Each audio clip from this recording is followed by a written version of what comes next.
வணக்கம் ஷர்மிளா. வணக்கம் சதீஷ்.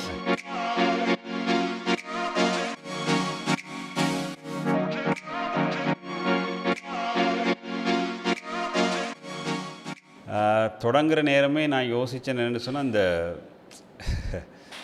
மோடி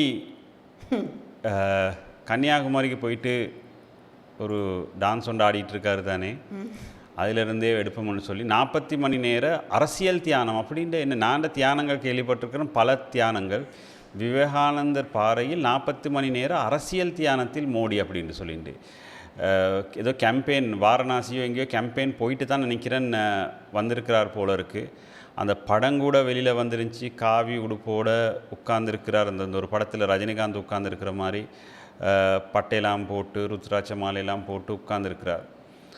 எனக்கு என்னென்னா அந்த அது இல்லை, அதில் எனக்கு முக்கியமாக இருந்த விஷயம் என்னென்னு சொன்னால், இந்த இந்த இந்த தியானத்துக்கு அங்கே நடந்திருக்கிற கூத்து என்னங்கிறத ஒருக்கா நான் இதில் வாசிக்கிறேன் உங்களுக்கு பாருங்கள். அதாவது கன்னியாகுமரி, அதாவது பாறையில் 45 மணி நேர தியானத்தை ஆரம்பித்துள்ளார்.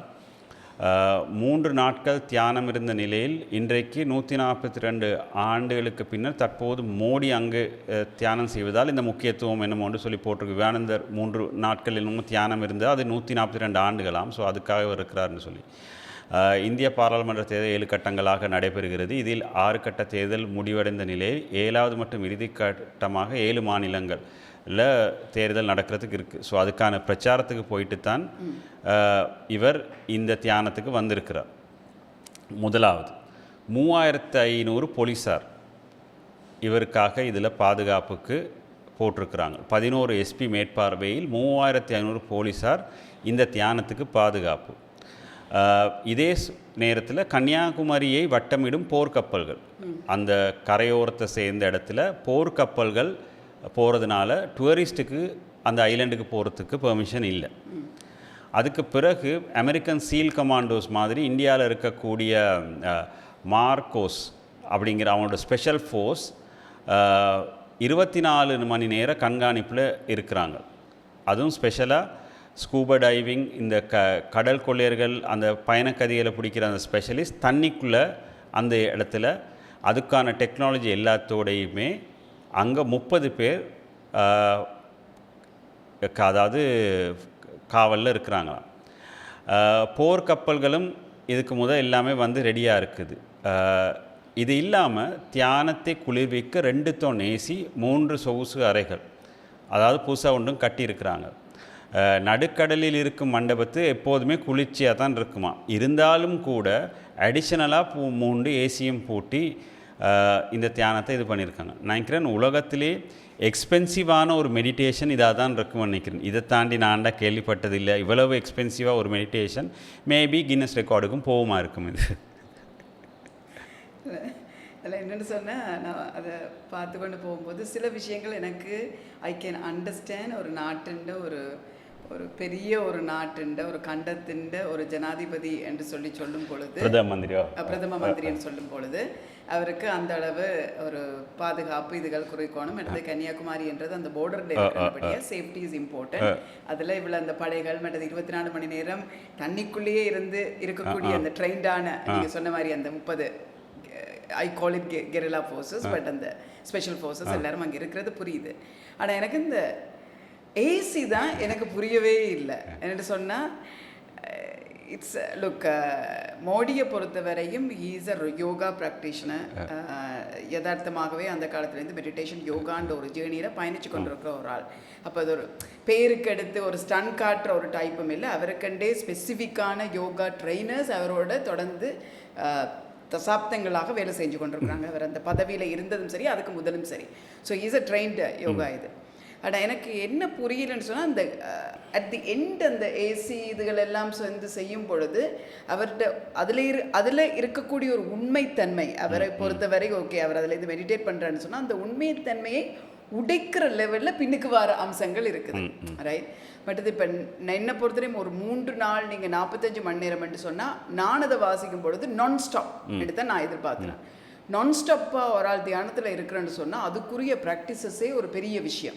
ஏன்னா அது ஒரு இடத்துல நாங்கள் ஒரு 5 நிமிஷம் 10 நிமிஷம் இருக்கிறனாலே எங்களுக்கு பெரிய கஷ்டம். ஸோ அந்த யோகாவின் இறுதி இதே you have to be in meditation for x amount of time.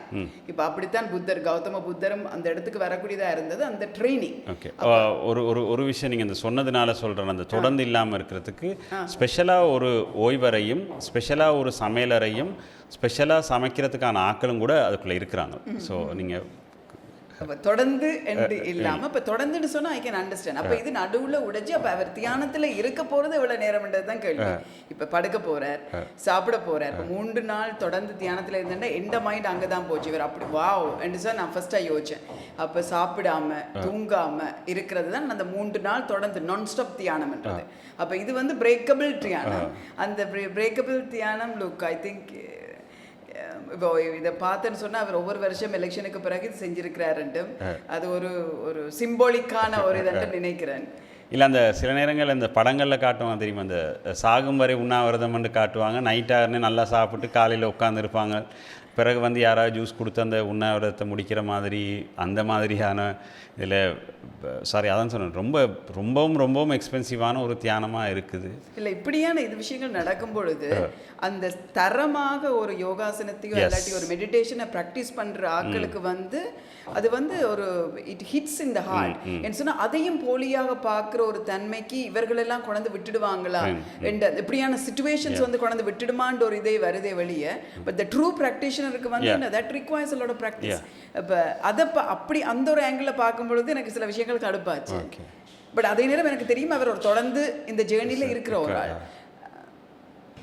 இல்லை, அதான் அதுக்கான அந்த ஒரு க்ரெடிபிலிட்டியை வந்து நீங்களே பிரேக் பண்ணுற நேரத்தில் நாளைக்கு இன்னொருத்தர் அதை சீரியஸாக செய்கிற நேரம் கூட அது ஜோக்கான முறையோ இல்லாட்டி சந்தேக பார்வையில் பார்க்க வேண்டிய ஒரு சிச்சுவேஷனுக்கு அது போயிடும். இந்த மாதிரி இதுகள் நிச்சயமாக இப்போ ரஜினி கூட இப்போ he has gone to Himalayas Babaji அந்த ஜேர்னியில் இப்போ படம் ஷூட்டிங் முடிஞ்சு போகிறார். அவர் எப்போவுமே ஹி கோஸ் டு ஹிமாலயாஸ். போகும் பொழுது ஹி டசன்ட் டிஸ்க்ளோஸ் மச். அங்கே யாராவது ஒன்று படம் எடுத்து லீக் ஆனாலே ஒழிய தன்னை சுட்டி பப்பராசி வச்சிருக்கிறதும் இல்லை. அவருடைய ஜேர்னி எல்லாம் நல்ல ப்ரைவேட்டான ஜேர்னியாக தான் இருக்கு.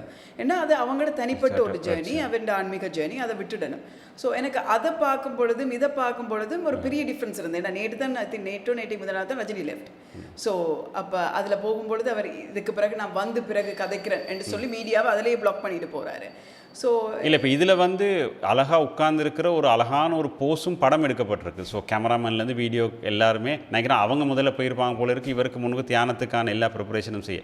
இப்போ உங்களுக்கு ஞாபகம் இருக்கும், சில நேரம் இப்போ இந்த மஹிந்த ராஜபக்ச ஜனாதிபதியாக இருக்கிற நேரம் லைவாக போயக்கு சில் எடுத்த ஒரு காலம் இருக்குது.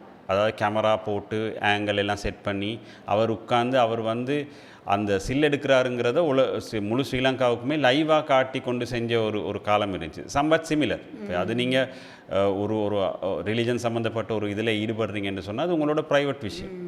அது நீங்கள் உலகத்துக்கே காட்டி கொண்டு செய்யணுங்கிற அவசியமே இல்லை. அது வந்து டெய்லி போயிட்டு இருந்துச்சு. பட் இப்போ ஃபார்ச்சுனேட்லி அவர் இல்லைங்கிறதுனால பிரசிடெண்ட்டாக காட்டப்படுறது இல்லை.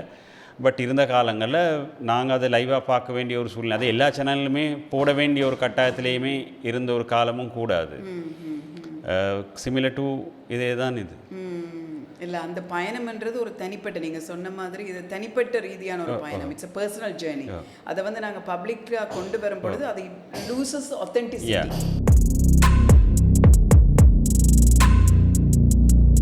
அடுத்து இந்த தென்கொரியாவில் நடந்த ஒரு பிரச்சனை, அதாவது என்னென்னு சொன்னால் இந்த தென்கொரியாவுக்குள் குப்பை பலூன்களை அனுப்பிய வடகொரியான்னு சொல்லி இந்த வடகொரியா செய்கிற சில கூத்துகள் இருக்குது தானே. அந்த கிம்முக்கு என்ன திடீர்னு வருமோ தெரியலை. பட் இந்த முறைனா பிரம்மாண்டமான பலூன்கள் மூலம் தென்கொரியாவுக்குள் வடகொரியா குப்பைகளே கொட்டி உள்ளமே பரபரப்பை ஏற்படுத்தியுள்ளது. சாதாரண பக்கத்து வீட்டில் குப்பை வச்சாலே பெரிய பிரச்சனை. இங்கே சில பேர் போகிற வழியில் பேக்கில் வீசிட்டு போகிற குப்பைகளுக்கே பிரச்சனை இருக்குது.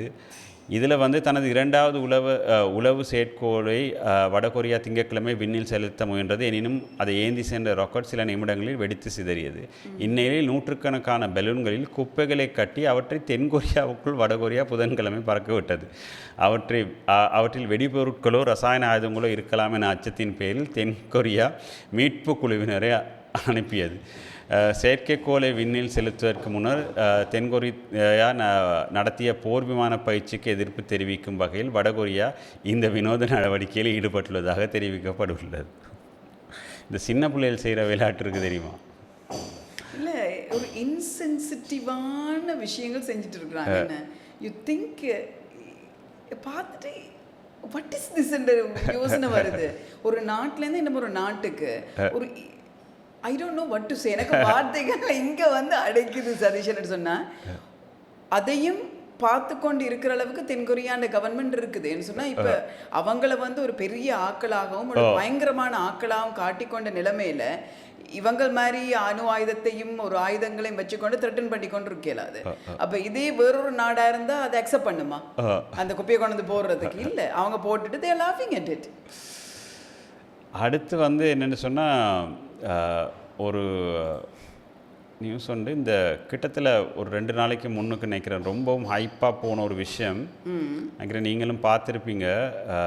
இந்த ரங்கே பண்டார, அதாவது யுஎன்பியோட general secretary Palitha range Bandara, அவர் சொன்ன அந்த எலெக்ஷன் சம்பந்தமான ஒரு கதை ஒன்று சொல்லியிருந்தார் தானே. இப்போ அந்த எலெக்ஷன் சம்பந்தமாக ஜனாதிபதி எலெக்ஷன் இல்லாமே இருக்கணுமன்ற மாதிரியான ஒரு ஸ்டேட்மெண்ட் ஒன்று கொடுத்துருந்தாரு தான். இப்போ இந்த ஸ்டேட்மெண்ட் சம்மந்தமாக இருக்கக்கூடிய இன்னொரு நியூஸ் ஒன்று, 2 நியூஸ் இருக்குது, அதையும் சேர்த்து சொல்லிகிட்டே சொல்கிறேன். ஜனாதிபதி தேர்தல் குறித்து பிரதமரின் விசேட அறிவிப்பு அப்படின்ற ஒரு செய்தி இருந்துச்சு. அதில் இருக்குது, பொறுப்பற்ற கூற்றுகள் மூலம் நாட்டில் குழப்பத்தை ஏற்படுத்த ஜனநாயக ஆட்சியில் சந்தர்ப்பம் கிடைக்காது எனவும் அரசியலமைப்பின் பிரகாரம் ஜனாதிபதி தேர்தலை நடத்த உள்ளதாகவும் பிரதமர் குறிப்பிட்டார். கொழும்பில் நடந்த ஒரு இதில் குறிப்பிட்டாராம். செப்டம்பர் அக்டோபர் மாதங்களுக்கு இடையில் தேர்தலை நடத்துவதற்கான ஏற்பாடுகளை தேர்தல் ஆணைக்குழு மேற்கொள்ளும் எனவும் இதனை அரசாங்கமும் அறிவித்துள்ளது எனவும் அவர் கூறினார். பொறுப்பற்ற வகையில் தெரிவிக்கப்படும் கருத்துக்கள் எந்த ஒரு சந்தர்ப்பத்திலும் கலந்துரையாடப்பட வேண்டிய விடயங்களை கலந்துரையாடப்படாத விடயங்களை முன்வைத்து நாட்டின் குழப்பமான நிலையை தோற்றுவிக்கின்றது, ஜனநாயக நாட்டிற்கு ஏற்புடையதல்ல அப்படிங்கிறத அவர் தெரிவிச்சிருக்கிறார். அதுக்கப்புறம் பிரசிடெண்ட்டோட ஒரு ஸ்டேட்மெண்ட், அது நினைக்கிறேன் நேற்று வந்ததாக்கும், நேற்றில் 29, president says presidential election will be held as planned அப்படின்ட்டு அவர் ஒரு சொல்லியிருக்கார். அவரும் அது நடக்கும்னு சொல்லியிருக்கார். எனக்கு என்னென்னா, இப்போ ஒரு நாட்டில், இப்போ நான் வெளிநாடுகளில், இப்போ நீங்களும் பார்த்துருப்பீங்க, ஆஸ்திரேலியா மாதிரி நாடுகளாக இருக்கலாம், இல்லாட்டி இங்கிலாந்து மாதிரி நாடுகளாகவும் இருக்கலாம். இந்த மினிஸ்டர்ஸ் வந்து அடிக்கடி கண்டதுக்கும் கடியதுக்கும் ஸ்டேட்மெண்ட் கொடுக்குற விஷயம் வந்து நடக்கிறதே இல்லை. இங்கே வந்து இவங்க அந்த செலிப்ரிட்டிஸ் மாதிரி அடிக்கடி வந்து மீடியாவில் ஒரு மைக்கை பிடிச்சிட்டு, முதலாவது மீடியாலேயும் ஒரு பிரச்சனை இருக்குது, அவங்களுக்கு ஒரு சென்சேஷன் தேவைன்னு போகிற வாரம் வந்துட்டு எல்லாத்துலேயும் போயிட்டு மைக்கை பிடிக்கிறது. இப்போ கிட்டத்தில் ஒருக்கா இந்த ஃபார்மர் ரஷ்யன் அம்பாசிடர், அவர் மேலே ஏற்கனவே 1008 பிரச்சனை இருக்குது, 1008 கேஸ் இருக்குது, மஹிந்தர சொந்தக்காரர். அவர் வந்து ரஷ்யன் எம்பசிக்கு ஒரு அம்பாசிடர் இல்லைங்கிற பிரச்சனையை பற்றி ஏதோ ஒன்று, அவர் அந்த போலீஸுக்கு ஏதோ ஒரு கேஸுக்கு போயிட்டு வர நேரத்தில், அவர் வேற ஒரு பிரச்சனை போயிட்டு வர நேரம் அவர்கிட்ட மயக்க பிடிச்சி கேட்குறாங்க, ஜனாதிபதி தேர்தல் முதல்ல நடக்குமா இல்லை பாராளுமன்ற தேர்தல் நடக்குமா? அவரும் ஜனாதிபதி தேர்தல் தான் முதல் நடக்கும், அது பாராளுமன்ற தேர்தல் நடக்காது அப்படின்ட்டு ஒரு ஸ்டேட்மெண்ட்டை சொல்லிட்டு போகிறார். ஸோ இதில் 2 பிரச்சனை. ஒன்று வந்து மைக்க பிடிக்கிறவனுக்கு அறிவு இருக்கணும், யார்கிட்ட மைக்க பிடிக்கிறேன்னு. 2வது, மைக்க பிடிச்சாலுமே பேசுகிறவனுக்கு அறிவு இருக்கணும், நாங்கள் என்னத்தை பேசணும், எனக்கு என்ன பேசக்கூடாதுன்ட்டு. இப்போ ஜென்ரல் செக்ரட்டரி ஒருத்தர் பிரசிடென்ஷியல் எலெக்ஷனை பற்றி கதைக்க வேண்டிய அவசியம் இல்லை, அது வந்து எலெக்ஷன் கமிஷனோட வேலை, ரைட்? இப்போ அதுக்கப்புறம் நாங்கள் கண்டுன்னு ஒரு கிட்டத்தட்ட ஒரு 7-8 பேர் ஸ்டேட்மெண்ட்ஸ், சுமந்திரன் ஒரு ஸ்டேட்மெண்ட், விக்னேஸ்வரன் அதுக்கு சப்போர்ட் பண்ணி ஒரு ஸ்டேட்மெண்ட், அதாவது அவர் சொல்கிற கூட்டரை சப்போர்ட் பண்ணி விக்னேஸ்வரனுக்கு என்ன பிரச்சனையோ தெரியலை, அவர் அதை சப்போர்ட் பண்ணியிருக்கார். பிறகு இப்போ இவர் சொல்லியிருக்கார், திங்கட்கிழமை இதுக்கான பதிலை நான் கொடுக்குறேன், எல்லாரோட ஸ்டேட்மெண்ட்டுக்கான பதிலை கொடுக்குறேன். உடனே ஆவேசப்பட்டு நிறைய பேர் இவர் எப்படி பேசலாம்? இது வந்து ஒரு மண்டே டியூஸ்டேயில் இருக்கக்கூடிய ஒரு சென்சேஷனான நியூஸ் இருந்துச்சு. ஆனால் இது ஆக்சுவல் புல்ஷிட். ஆக்சுவலாக இது நியூஸாக வந்திருக்கவும் கூடாது, யாரும் பேசியிருக்கவும் கூடாது, இப்படி இவங்களுக்கு முன்னுக்கு மைக் பிடிக்கவும் கூடாது. அண்ட் இவங்க ரெஸ்பான்சிபிலிட்டி இல்லாமல் கண்ட விஷயங்களை ஸ்டேட்மெண்ட்டாக கொடுக்குறதுக்கு யார் இவங்களுக்கு அத்தாரிட்டி கொடுக்குறது? பேசிக்காக இவங்க யாருக்குமே மைக்கை முன்னால் பிடிச்சி பேசுகிறதுக்கு முதல்ல தடை இருக்கணும். அண்ட் ஏன் நீங்கள் இதெல்லாம் கொடுக்குறீங்க, என்னத்துக்கு பேசுகிறீங்க? இது நியூஸில் வந்து ஆட்கள் பேசி இதை 10 பேர் திரும்ப பேசி, ஆக்சுவலாக நான் நினைக்கல ஒரு டெவலப்டான கண்ட்ரீஸில் இந்த மாதிரி மைக்கை பிடிச்சிட்டு இப்படி போகிற வாரம்ட்டெல்லாம் பைத்தியக்காரன் கேள்வி கேட்குற மாதிரி கேட்டும் அவங்களும் பைத்தியக்காரன் மாதிரி பதில் சொல்லுவாங்கன்னு சொல்லிட்டு, இட்ஸ் ஆக்சுவலி அப்சல்யூட் நான்சென்ஸ் உண்மையிலே இது.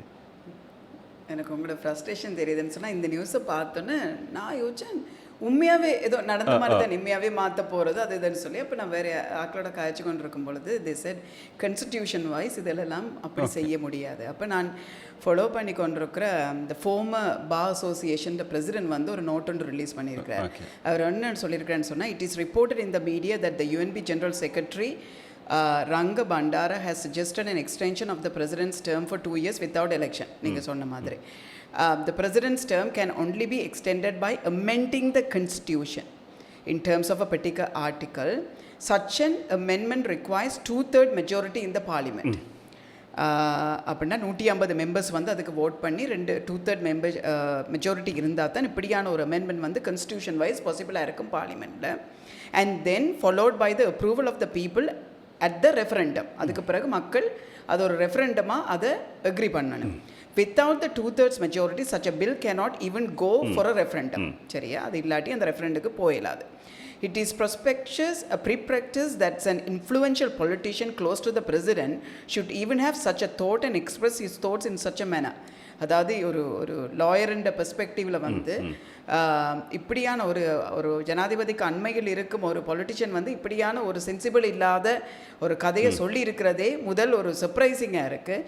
Given that the president lacks a mandate from the people. Already select பண்ண பிரசிடெண்ட்டே ஒரு மக்களின் ஆதரவு பெரும்பாலான ஆதரவுக்கு மத்தியில் வந்த ஆள் இல்லை. He was appointed because of the nature of the situation. Let us not forget the Sri Lanka's sole referendum in 1982 extending parliament's term led to disastrous period in our country's history. அதாவது 1982 நடந்த ஒரு referendum மூலமாக அந்த கான்ஸ்டிடியூஷனில் கொண்ட மாற்றத்தினால நடந்த அனர்த்தங்களை இந்த நாடு இந்த நேரத்தில் நினைவு கூறட்டும் என்று அவர் தனது இதை வந்து முடிச்சிருக்கிறார். So from a lawyer's perspective, from a former bar association perspective என்று பார்க்கும் பொழுது நீதியை பொறுத்த வரையிலும் கூட சட்டத்தை பொறுத்த வரையும் கூட இப்படியான ஒரு இது வந்து ஜஸ்ட் நினைச்சோன்னா ஒரு ஆள் சொன்னோன்னா நடக்கிற விஷயமே இல்லை. ஸோ ஆனபடியாக மக்களோ இதை சார்ந்தவர்களோ இருந்து குழப்பப்படாமல் we just have to proceed. இப்போ நீங்கள் அவர் சொன்ன மாதிரி செப்டம்பர் அக்டோபரை நோக்கி ஒரு தேர்தலை நோக்கி மக்களும் அவர்களது சிந்தனைகளும் நகர வேண்டும் என்பது தான் அதில் முக்கியம். இல்லை தான் இப்போ இந்த மாதிரியான ஸ்டேட்மெண்ட்டுகள் உண்மையில் வந்து மக்களை நிறைய மிஸ்லீட் பண்ணும். இவங்க சில நேரங்களில் மைக் கிடச்சி சென்றோன்னு ரொம்ப நாளாக நாங்கள் ஒன்றும் பேச இல்லை, இல்லாட்டி மீடியாவில் காட்டணும். இந்த வகையில் எனக்கு என்னென்னு சொன்னால் மீடியா மேலேயும் ஒரு கோபம் இருக்குது. எல்லாட்டையும் மைக்கை பிடிக்காதீங்க, ரைட்? உங்களுக்கு ஏதாவது தெரியணும்னு சொன்னால் அதுக்கான ஒரு ப்ரொசஸ் உண்டு. அதாவது மீடியா ஸ்போக்ஸ் பர்சன் சொல்லி கவர்மெண்ட் ஒரு ஆளை வச்சுருக்கு. ஸோ அவரோட இவங்களுக்கு நினைக்கிறேன் டெய்லியோ வீக்லியோ அவங்களுக்கு மீட்டிங் நடக்குது. ஸோ உங்களுக்கான அப்டேட்ஸ் அங்கேருந்து வருது. ஸோ உங்களுக்கு ஒரு வாய்ஸ் கட் வேணும், இல்லாட்டி ஒரு சென்சேஷன் வேணுங்கிறதுக்காக சில பைத்தியங்கள்கிட்ட போயிட்டு மயக்க பிடிக்கிறதன் மூலம் என்னத்தை எதிர்பார்க்குறாங்கன்னு தெரியல. பட் இது வந்து சில இப்போ வாசித்து பெருசாக தெரியாதவங்களோ இல்லாட்டி வெறும் ஹெட்லைனை மட்டும் வாசிக்கிறவங்கள கம்ப்ளீட்டாக மிஸ்லீட் பண்ணக்கூடிய சில விஷயங்கள். அண்ட் ஒரு எலெக்ஷன் கையில் இருக்கிற நேரத்தில் இவர் 2 years கண்டினியூ பண்ணணுமன்ற ஒரு நியூஸ் வந்து சில நேரங்களில் ஆக்களோட மைண்டுக்குள்ளே வேற ஒரு விஷயத்தை உருவாக்கி வைக்கும், ஃபிக்ஸ் பண்ணும். ஸோ ஆக்சுவலி பார்க்க போனால் ஒரு எலெக்ஷனுக்கான வயலேஷன் மாதிரியான ஒரு விஷயங்கள் தான் இது எல்லாமே. இது வந்து எலெக்ஷன் கமிஷன் வந்து இதுக்குள்ள இன்வால்வ் ஆகி இவங்க வந்து வார்ன் பண்ணணும்னு சொன்னா இதை பற்றி கதைக்கிறதுக்கு உங்களுக்கு யாருக்குமே இது ஒன்றுமே இல்லை.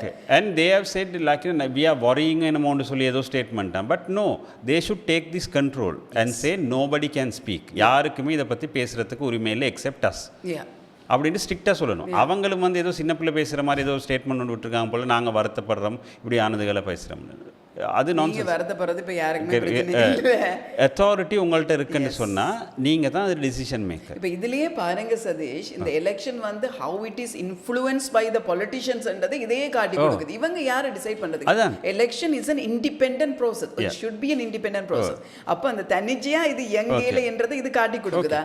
அவ வந்து ஏன் வரி பண்ணணும்? அவ சொல்லணும் இது ஒரு இண்டிபெண்டன்ட் ப்ரோசஸ், இதில் எந்த அரசியல்வாதிகளுக்கும் சொல்வதற்கு எந்தவித அதிகாரமும் இல்லை. அதோட இது வந்து இவ்வளோ காலம் இழுத்து கொண்டு போகிற ஒரு கதை இப்போ ரொம்ப நாளாக இது பேசப்படுது. ஸோ வைக்காந்தே அதாவது அவங்க அதில் கண்ட்ரோல் எடுத்து இல்லை இதுதான் முதல்ல நடக்கும், இந்தந்த மாதங்கள் நடக்கும், இது ஒரு பெரிய விஷயம் இல்லை இந்த இதை சொல்கிறது. இப்போ இதுவும் யாரோ ஒருத்தர் ஏதோ ஒரு காரணத்துக்காக தானே ஈடுபட்டுக்கிட்டு இருக்குது. ஸோ ஒரு தனிப்பட்ட நபரோட இன்ட்ரெஸ்ட்டுக்காக தான் இது ஈடுபட்டுக்கிட்டு இருக்குது. ஸோ இது ஒரு ஸ்டேட்மெண்ட் கொடுக்கறதுக்கு ஒரு 10 நிமிஷம் போகும். இப்போ நீங்கள் சொன்ன மாதிரி கான்ஸ்டிடியூஷனில் ஒரு சில விஷயங்கள் இருக்குண்டா நான் விரும்பினாலுமோ இல்லை நீங்கள் விரும்பினாலோ இதை மாற்ற இயலாது. இது கட்டாயம் அப்படி தான் நடந்தாகணும். அன்லெஸ் ஏதாவது வேறொரு கியாஸ் நடந்துச்சாண்டாலே ஒழிய. ஸோ இது லைனில் இருக்கிற ஒரு விஷயம் ஈஸியாக ஃபாலோ பண்ணலாமே.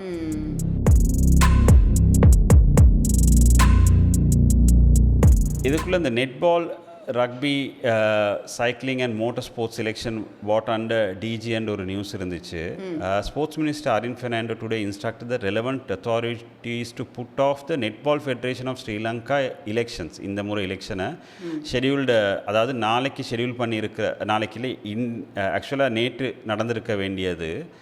Minister decided to put the NFSL election having considering several complaints regarding the cancellation of voting rights of Jaffna and Colombo, and after the NFSL election committee rejected the nomination from the member of Jaffna.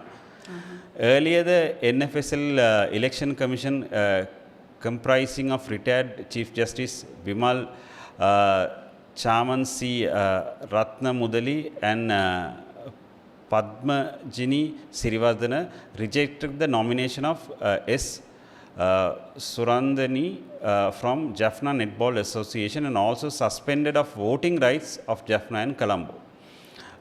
With the sports minister deciding to put off elections, the regime of Lakshmi Victoria also came into end. அதாவது அவங்களோட பதவிக்காலம் முடிஞ்சிருச்சாம்.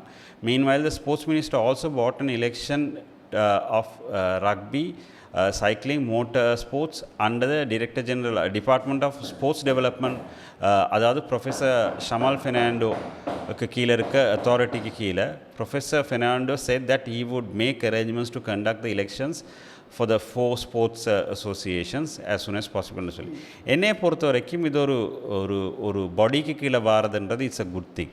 ஏன்னா எங்களோட national sports volleyball அதுக்குள்ளே இவ்வளோ குளறுபடி இருக்குன்னா individuals decision எடுக்கிறதுன்றது even கிரிக்கெட்டுக்குள்ளேயா இருக்கட்டும் ஃபுட்பாலுக்குள்ளேயா இருக்கட்டும் நிறைய குளறுபடி பேன் பண்ணப்பட்ட ஸ்போர்ட்ஸ் இந்த மாதிரி அத்தாரிட்டிகளுக்குள்ளே நினைக்கிறேன் வேறு யாரும் இன்டர்ஃபியர் பண்ணக்கூடாது. அதுக்குன்னு ஒரு பாடி இருந்துச்சுன்னு சொன்னால் லெட் த பாடி டிசைட். இந்த எலெக்ஷன் மாதிரி தான் இதுகள் இப்போ மினிஸ்டர் இப்போ சொன்னதுக்கு என்ன, நாளைக்கு வேறு யாரும் திரும்ப அவங்களுக்கு ஏற்ற மாதிரி மாற்றுவாங்க. இது மினிஸ்டர் டு மினிஸ்டர் மாறாமல் எல்லாமே ஒரு ப்ராப்பர் ஸ்ட்ரக்சருக்கு கீழே இருக்குது. இது எப்பயோ இருக்க வேண்டியது, இன்னும் இல்லைன்றது ரொம்ப கேவலம்.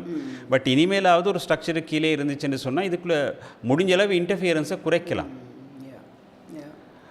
ஸோ தெரிய பார்ப்போம், அட்லீஸ்ட் இனிய மேலாவது அப்படி நடக்குதான்னு சொல்லி. ஏன் அவங்க இந்த ஜப்னா ரிலேட்டட் அதை கேன்சல் பண்ணாங்கன்னு சொல்லி அதை பற்றி இல்லை, அதுக்கு எந்த விதமான ரீசன்ஸும் இல்லை. பிகாஸ் என்னென்னு சொன்னால் கூடுதலாகவே இந்த மாதிரியான பாடிகளுக்குள்ளே ஏன்னா இதுகளுக்குள்ளே ஃபண்ட்ஸ் பெரிய அளவில் சுற்றுறது. இந்த மாதிரி இந்த ஃபுட்பாலாக இருக்கட்டும், கிரிக்கெட்டாக இருக்கட்டும், ரக்பியாக இருக்கட்டும், இதுக்குள்ளே இந்த சில பொசிஷன்களை எடுக்க வரவங்களோட இன்டென்ஷன் கம்ப்ளீட்லி டிஃப்ரெண்ட். ஸோ எடுத்ததுக்கு பிறகு அந்த ஸ்போர்ட்ஸுக்கான டெவலப்மெண்ட் நடக்குதான்னு கேட்டால் அது ஒரு கொஸ்டின் மார்க். ப்ளஸ் இதுக்குள்ளே மிஸ்மேனேஜ்மெண்ட்ன்றது அடிக்கடி பெரிய அளவில் இருக்குது. கிரிக்கெட்டை பொறுத்த வரைக்கும் ஐசிசி இன்வால்வ் ஆக வேண்டிய, ஆன்டி கரப்ஷன் யூனிட் இன்வால்வ் ஆக வேண்டிய அளவு கூட போச்சு, ஏன்னா பெரிய அளவில் காசு வாரதுனால.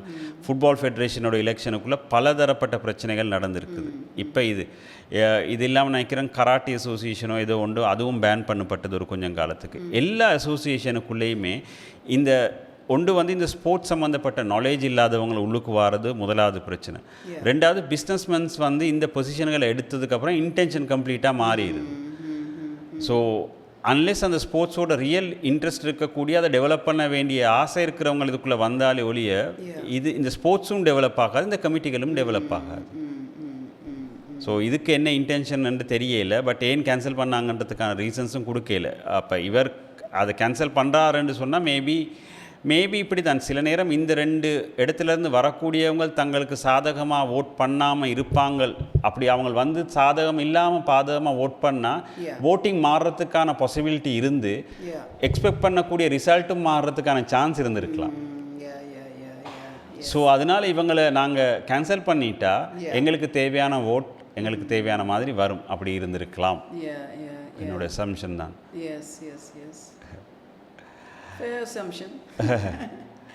இந்த சம்பள பிரச்சனை தொடர்பாக முதலாளிமார் சம்மேளனம் புறக்கணிப்பு அப்படின்ற ஒரு செய்தி. தோட்டத் தொழிலாளர் சம்பள பிரச்சனை தொடர்பாக கலந்துரையாடல் இன்று தொழில் அமைச்சின் இடம்பெற்ற நிலையில் பெருந்தோட்ட முதலாளிமார் சம்மேளன பிரதிநிதிகள் வரவில்லை அப்படின்னு இருக்குது.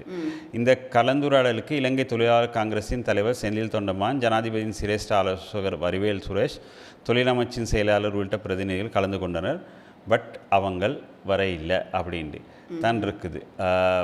முதலாளிமார் சம்மேளனத்தின் பிரதிநிதிகள் இன்றைய கலந்துரையாடலுக்கு வராது தொடர்பில் நீதிமன்றத்திற்கு விடயங்களை தெளிவூட்டப்படும் என தொழிலாளர் காங்கிரஸின் தலைவர் செந்தில் தொண்டமான் தெரிவித்திருக்கார். தொழிலாளர்களின் சம்பளத்தை அதிகரிக்க அரசாங்கம் நிர்ணயித்த வர்த்தமானியில் வெளியிட்டதனால் அதனை நிறுவனங்கள் மீற முடியாது எனவும் கூறியிருக்கிறார். நிறுவனங்கள் வர்த்தமானி அறிவித்தலை மீறி செயற்பட்டமைக்கு மற்றும் கலந்துரையாடலுக்கு வராமை குறித்து நீதிமன்றத்துக்கு அறிவிக்கப்படும் அப்படின்னு சொல்லியிருக்கார். நினைக்கிறேன் இது ஒரு நெவர் எண்டிங் ப்ரோசஸாகவே ஓடிக்கிட்டு இருக்கும் போல் இருக்குது. அதோடு நான் கண்டேன் ஏதோ ஜீவன் தொண்டமான் இந்த எங்கேயோ ஒரு இடத்துல போய்ட்டும் பெருசாக சண்டை பிடிச்சி மேசை கடிச்சு கத்தி சண்டை பிடிச்ச ஒரு வீடியோவை பார்த்தேன். எக்ஸாக்ட் அந்த அங்கே நின்று நடந்துச்சுன்றது சரியாக எனக்கு தெரியல. பட் சம்திங் ரிலேட்டட் டு இதுதான் ஏதோ பிரச்சனை என்று சொல்லிட்டு ஸோ மே தினத்தில் சொல்லப்பட்ட விஷயம் இன்றைக்கி இந்தியாவோட முடியுது.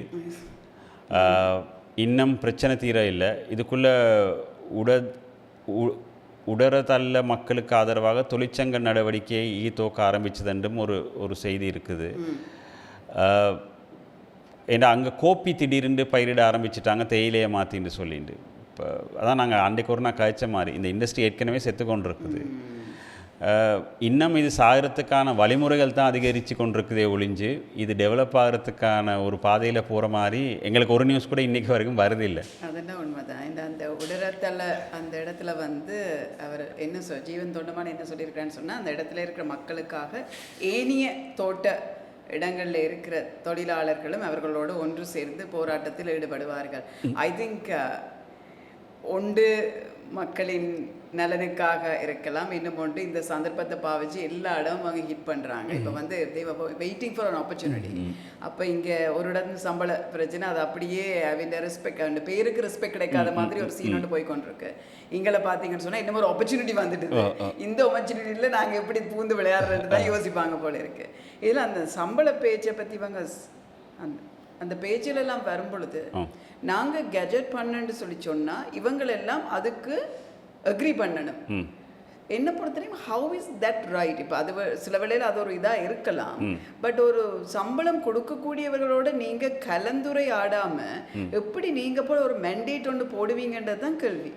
அப்போ அது யார் இப்போ இப்போ உங்களோட ஒரு இடத்துல ஒரு சம்பளம் கொடுக்குற ஒரு முதலாளிட்டு நாங்கள் போய் ஃபர்ஸ்ட் நெகோஷியேட் பண்ணி இதண்டாமல் அதுக்கப்புறம் இல்லை இப்படித்தான் இது செய்யணும்னு தொழிற்சங்கங்கள் போனால் கூட அதே போல தான். அப்போ பொதுவாக ஒரு தொழிற்சங்க நடவடிக்கை என்று சொல்லி சொன்னாலே தொழிற்சங்கங்கள் போய் முதலாளிமாரோட பேச்சுவார்த்தை நடத்தி அந்த பேச்சுவார்த்தைகள் சாதகமாக பலன் அளிக்காத ஒரு இடத்தில் தான் தொழிற்சங்க போராட்டங்கள் இருக்கிறது. அப்போ இவங்க என்ன அவங்கள போய் மீட் பண்ணாமல் ஒரு சீனில் போய் இவங்களே தாங்கள் உருவாக்கி கெசட் பண்ணி இப்போ நாங்கள் கெசட் பண்ணதுக்கு இவங்க அக்ரி பண்ணாட்டி it's a problem for them. It's we against you and இதெல்லாம் போகிறாங்களே வெளியே. இதில் பாதிக்கப்பட போகிறது மக்கள். என்ன சொன்னால் இதில் நேற்று ஒருத்தரோட பேசி கொண்டிருக்கும் பொழுது அது டீ இண்டஸ்ட்ரியில் வேற ஒரு இண்டஸ்ட்ரி அதில் அந்த மேனேஜ்மெண்ட்டுகளுக்குள்ளே இருக்கிற மிஸ்மேனேஜ்மெண்ட் பிள்ளைகளால் அவர்கள் தொழிலாளர்கள் டிஸ்மிஸ் பண்ணுறாங்க. ஆனால் தொழிலாளர்களுக்கும் அதுக்கும் சம்மந்தம் இல்லை. அங்கே சில டீல்ஸுகள் நடந்து பிழையான ரோ மெட்டீரியல்ஸை கொண்டு போட்டு பிகாஸ் என் ஃப்ரெண்டோட கம்பெனின்றபடியாக அந்த ரோ மெட்டீரியலை கொண்டு நாங்கள் இங்கே போட்டுட்டு அந்த ரோ மெட்டீரியல்லேருந்து ப்ரொடியூஸ் பண்ணுற அவுட்புட் சரியில்லாமல் போகுது. அப்போ குவாலிட்டி குறைஞ்சு ஆக்களோட பர்ச்சேசிங் குறைவு. அப்போ என்ன சொல்கிறாங்க, எங்களோட ப்ராடக்ட் செயல்படுத்தப்படுதில்லை, ஸோ நாங்கள் தொழிலாளர்களை குறைக்க வேண்டும். ஆனால் பேக் போய் பார்த்தேன்னு சொன்னால் அந்த கம்பெனியில் வெரி சீனியர் லெவலில் இருக்கிறார்கள் தங்களோட ஃப்ரெண்ட்ஷிப்போட டீல் வைத்து சரியான குவாலிட்டியான மெட்டீரியலை இங்கே கொண்டு வரையல. அப்போ உள்ளுக்குள்ளே இருக்கிற இதை மறைக்கணும்ன்றதுக்காண்டி தாங்கள் செய்த இதுகளை தாங்கள் இன்னும் பதவிகளை ஹோல்ட் பண்ணி கொண்டு தொழிலாளர்களை இரையாக்குறாங்க அந்த அவங்க எடுத்த முடிவுகளுக்கு. இப்போ அதே மரத்தை நீங்கள் பார்த்தீங்கன்னு சொன்னால் இப்போ இவங்க போய் தனித்தனி இதன்னு பொழுது இதில் பாதிக்கப்பட போகிற ஆட்கள் வந்து தொழிலாளர்கள். இவன் அங்கே வந்து ரிட்டையர்மெண்ட் ஃபண்ட் அது எல்லாமே ஐ டோன்ட் திங்க் அங்கே இருக்குன்னு சொல்லி.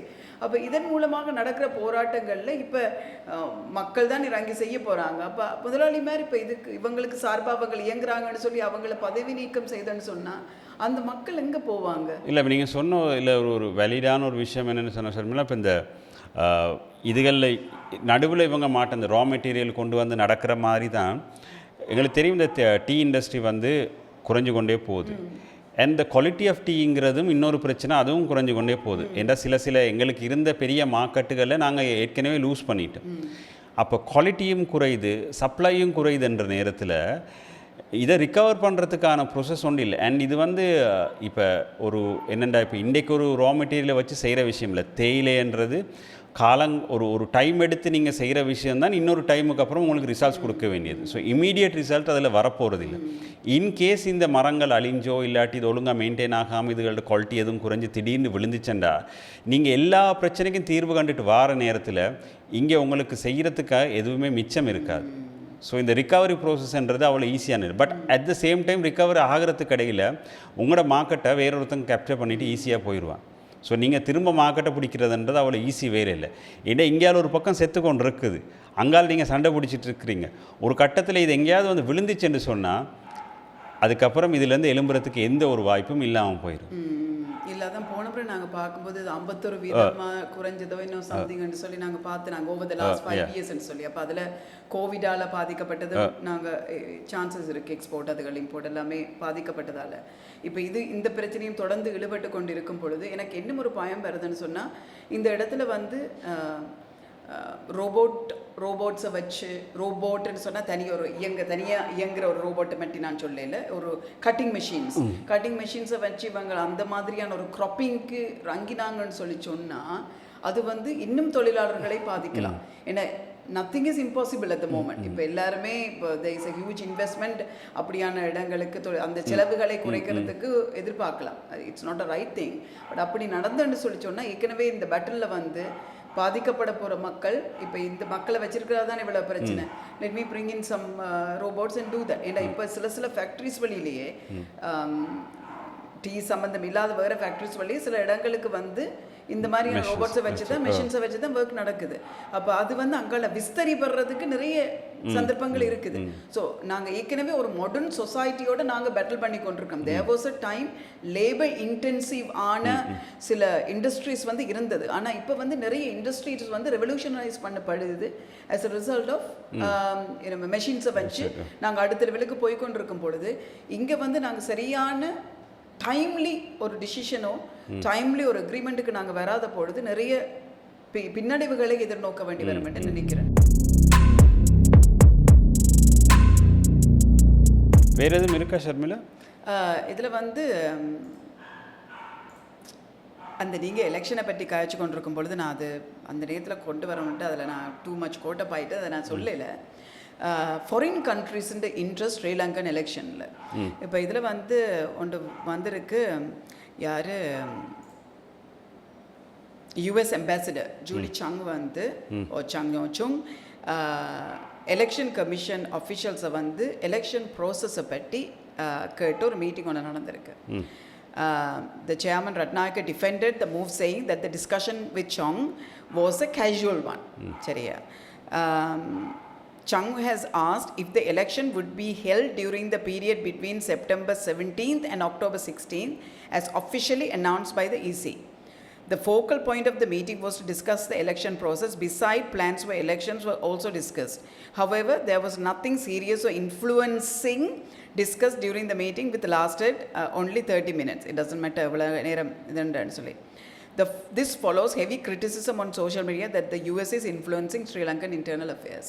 என்ன பொறுத்தவரையும் ஒரு ஃபாரின் அம்பாசிடர் இலங்கையின் இன்ட்ரெஸ்ட் இருக்கலாம் என்ன சொன்னால் எல்லா கண்ட்ரீஸுக்கும் வந்து அவங்க இங்கே இருக்கிறதும் இல்லாமல் போகிறதும் after the election through the election எல்லாமே இருக்குது. ஒரு நாட்டின் அரசியல் அமைப்பு தான் ஒரு அம்பாசிடர் ஒரு நாட்டில் வச்சிருக்கிறதோ இல்லையோன்னு சொல்லி டிசைட் பண்ணப்படும். ஆனால் இது எலெக்ஷன் கமிஷனை போய் இப்போ பிரசிடெண்ட்டோ இல்லாட்டி வேற ஒரு கவர்மெண்ட்டில் இருக்கக்கூடிய ஒரு மினிஸ்டரை மீட் பண்ணுறது வேறு விஷயம். எலெக்ஷன் கமிஷனரை போய் ஏன் மீட் பண்ண வேண்டும்? என்று சொல்லி ஒரு கேள்வி ஒன்று உருவாகுது. இந்த எலெக்ஷன் ப்ரோசஸை பற்றி வை என்ன நீங்கள் இப்போ அந்த டைமில் ஹாலிடே போகிறீங்களா, அந்த டைமில் எலெக்ஷன் நடக்க போதுன்னு உங்களுக்கு கவலையாக இருக்கா? It seriously shows. நான் என்னதுக்கான இதை பற்றி கதை கொண்டு யோசிச்சுன்னு சொன்னால், இலங்கையின் அரசியலில் வந்து வெளிநாட்டின் ஜியோ பாலிட்டிக்ஸ், வெளிநாட்டின் இன்ஃப்ளூயன்ஸ் வந்து எவ்வளோ இருக்குன்னு சொல்லி இது ஒரு சின்ன எடுத்துக்காட்டு why she has to meet. சரி, அதுதான் அப்படி நடக்குன்னு சொன்னால் யூரோப்பியன் யூனியன்லேருந்து ஆல்ரெடி இங்கே experts have come to pre election assessment of the ground situation. Okay, சரி, நீங்கள் தூரத்தில் இருந்து கொண்டு பார்க்கலாம். சரி, உங்களோட இன்வெஸ்ட்மெண்ட், உங்களோட நாட்டின் இன்வெஸ்ட்மெண்ட், உங்களோட நாட்டின் ஃபண்டிங் இங்கே எப்படி யூஸ் பண்ணப்படுது எல்லாமே எனக்கு புரியுது. ஆனால் ப்ரீ அசஸ்மெண்ட்டுக்கு வந்து எக்ஸ்பர்ட்ஸ் இங்கே வந்து அதுவும் கிரவுண்ட் சிச்சுவேஷன் எப்படி இருக்குன்னு சொல்லி எங்கே செப்டம்பர் அக்டோபரில் இருக்கிற ஒரு எலெக்ஷனுக்கு இப்போ ஏன் யூரோப்பியன் யூனியன்லேருந்து வரணும்? யூஎஸ் இங்கே இருக்கிற கதைக்கிற European election observers are usually deployed to monitor national elections in Sri Lanka. They also carry out pre-poll assessment to ascertain whether a free or fair electoral process is ensured in the country. அந்த pre-poll இருக்குது தானே, அந்த pre-pollல வந்து கணக்கு இருக்குது. Current பிரசிடென்ட்டுக்கு எவ்வளவு இது இருக்குது என்ன சொன்னால் அங்கால நிறைய ஃபண்டிங்கள், நிறைய டிஸ்கஷன்ஸ் நடந்து கொண்டு இருக்கும். அப்போ பொதுவாகவே அவங்க வந்து ஒரு எலெக்ஷன் நடக்கும்போது அந்த இடத்துல போய் அசஸ் பண்ணுவாங்க, இவருக்கு திருப்பி வர்றதுக்கு ரிட்டர்ன் இருக்கா, இல்லாட்டி அடுத்து யார் வர்றதுக்கு சான்ஸ் இருக்குது. அப்போ தே வில் ஸ்டார்ட் த என்னது பைலட்ரல் கான்வர்சேஷன்ஸை வந்து அவங்க தொடங்குவாங்க. ஆனால் அப்படி இந்த நாட்டில் எல்லாம் ஒழுங்காக நடக்குதான்னு இங்கே பார்க்குறதுக்கு இங்கே அவங்க வேற இல்லை. அவங்க தங்களுக்கு என்ன நடக்க போகிறதுக்காண்டி வந்திருக்கிறாங்க. Because they are not part of என்ன சொல்கிறது ஒரு எலெக்ஷன், இன்டர்நேஷ்னல் எலெக்ஷன் கமிஷன் அப்படின்னு ஒன்று வந்துட்டு சொன்னாலாவது நாங்கள் அதை ஒத்துக்கொள்ளலாம். ஏதோ அவங்களுக்கு சம்மந்தம் இருக்குன்னு. இது சம்மந்தமே இல்லாமல் வந்திருக்கிறாங்கன்னு சொன்னால் அவங்க நாட்டுண்டு. அப்போ எல்லாட்ட ஸ்பாட்லைட்டும் இங்கே இருக்குது. அப்போ the implementation of the new law, இதுதான் அந்த இன்ட்ரெஸ்டிங். அந்த the implementation of the new law was also a recommendation by the EU expert who monitored election in Sri Lanka in the past.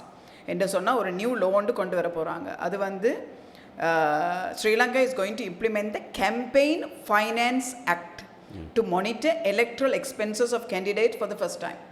அதாவது இங்கே வர்றாக்கண்ட அந்த எப்படி ஸ்பெண்ட் பண்ணுறாங்கன்னு சொல்லி. அப்போ இவங்க கொடுக்குற அந்த 2000 ரூபா 5000 ரூபா அந்த அதுகளெல்லாம் இதில் கேப்சர் பண்ணப்படுமென்னு நினைக்கிறேன். அந்த ஓட்டுக்கு இந்தியாவில் இருக்கிற மாதிரி செய்கிறது. பிகாஸ் கேம்பெயின் ஃபைனான்ஸ் எங்கேருந்து வருதுன்றது வந்து கூடுதலாகவே நிறைய பேருக்கு எங்கேருந்து தெரியாது. அண்ட் யார்கிட்ட கூட ஃபண்ட் இருக்கோ அவங்க தான் வின் பண்ண போகிறாங்கன்றது அதுதான் நார்மலாக எலெக்ஷனை பொறுத்த வரைக்கும், முக்கியமாக பிரசிடென்ஷியல் எலெக்ஷனை பொறுத்த வரைக்கும் இருக்குது. இதில் யார் என்ன முடிவு எடுத்தாலும் எங்கே காசு கூட பம்ப் ஆகுதோ அவங்கள்ட்ட தான் கேம்பெயின் பெருசாக இருக்க போகுது. எண்ட் ஆஃப் த டே அந்த கேம்பெயின் தான் வின் பண்ண போகுதுன்னு. ஸோ இதில் ஃபஸ்ட் டைமாக வர்றதுனால சில நேரம் எப்படி டேட்டா வருமோ தெரியாது. பட் இது ஜென்ரலாக மற்ற நாடுகளில் இருக்கக்கூடிய விஷயம் நினைக்கிறேன். கொண்டு வரதே அப்ரிஷியேட் பண்ண ஒரு வேண்டிய விஷயம்தான் அந்த ஆக்டர். எஸ், ஸோ அதில் சொல்லியிருக்காங்க ஒன்ஸ் த எலெக்ஷன் இப்போ வந்தாங்க இப்போ போக போகிறது இல்லை. They stay during the election. Once the election is declared, he said the team experts will be in the country to monitor the conduct of elections. அப்போ அதையும் அவங்க பார்க்க போகிறாங்க. ஐ டோன்ட் அண்டர்ஸ்டாண்ட் இப்போ சரியா என்னத்தால் இவங்களுக்கு இவ்வளவு தூரம் இன்ட்ரெஸ்ட் இருக்குன்னு சொல்லி. இது வந்து ஒரு இன்டர்நேஷ்னல் ஆக்ட் இல்லையே, இது வந்து ஸ்ரீலங்காக்குரிய ஒரு ஆக்டாக தான் இது இம்ப்ளிமெண்ட் பண்ண போகிறாங்க. அகெயின் எனக்கு இன்னும் கேள்வியாக இருக்கிறது காரணம்னு சொன்னால் யூரோப்பியன் யூனியனுக்கு இங்கே இருக்கிற இந்த பிரசிடென்ஷியல் எலெக்ஷனில் இருக்கிற என்ன maybe to see like you know இப்போ அடுத்து எங்களுக்கு வரப்போக்கூடிய ஐஎம்எஃப் ஃபண்டாக இருக்கட்டும், இல்லைன்னு சொன்னால் ஃப்யூச்சரில் என்ன இப்போ நிறைய பேர் இன்வெஸ்ட்மெண்ட்டுக்கு காசு கொடுக்க ஆரம்பிச்சிருக்கிறாங்க இப்போது. அப்போ இந்த நாடு எவ்வளோ ஸ்டேபிளாக இருக்குது, இது ரன் பண்ணுறது ஒழுங்காக இருக்குதா, இல்லாட்டி இவனுங்க செய்கிற ஏமாத்து வேலைகளோட கொடுத்த காசு திரும்ப வருமா? அப்படி இப்போ சில நேரங்களில் இந்த வட்டியை காசு கொடுத்தவன் வீட்டில் சொந்தக்காரன் இருக்கானான்னு போயிட்டு பார்ப்பான் தானே. இவன் பாஞ்சு கிஞ்சி போயிட்டானா, காசு கிடைக்குமா, பிஸ்னஸை செய்கிறானா, பொண்டாட்டி இருக்குதா, புள்ள ஸ்கூலுக்கு போகுதான்னு என்ன இந்த காசு திரும்ப வரணுமே. ஸோ அப்படி ஒரு ரீசனுக்காகவும் பார்க்க வந்திருக்கலாம். இல்லை, அதை தவிர வேறு என்ன ரீசனாக இருக்க முடியும்? So it's very interesting. அந்த இன்டர்நேஷ்னல் ஸ்பாட்லைட் வந்து இங்கே இருக்குது. இப்போ எல்லாட்ட ஸ்பாட்லைட்டும் அங்கத்தே எலெக்ஷன் ரிசல்ட்ஸில் இருக்குது. இங்கே தியானம் செய்தோன்னு இருக்கிறாரு, அவர்கிட்ட எலெக்ஷன் இருக்குது. இப்போ அடுத்து இங்கே தான் திரும்ப போகுது. வேறு எதுவும் இருக்கா? வேறு இல்லை, அவ்வளோதான். சரி, இன்னைக்கு கொஞ்சம் டல்லாக இருக்கிற மாதிரி தான் இருக்குது. பரவாயில்ல. சரி, நன்றி ஷர்மிளா. நன்றி சதீஷ். මෙතන 89 ඉපදිච්ච ගොඩක් ඉන්නවා මන් දන්නවා එකඟයි ඔබලා. අපි ලෝකෙ බේරගන්න එහෙම කැපකිරීමක් කරපු මිනිස්සු. අපේ මෝඩකම් වලට එරෙහිව වාර්ෂික වෙල්ලවෙන කොමඩි ප්‍රහාර මෝඩ අභිමානය 4.0 ලෝකෙටම එකයි අවුරුද්දටම එක දවසයි. මිස් වෙච්ච අය දැන් ඔන්ලයින් බලන්න slblog.lk වෙබ් අඩවියට පිවිසෙන්න.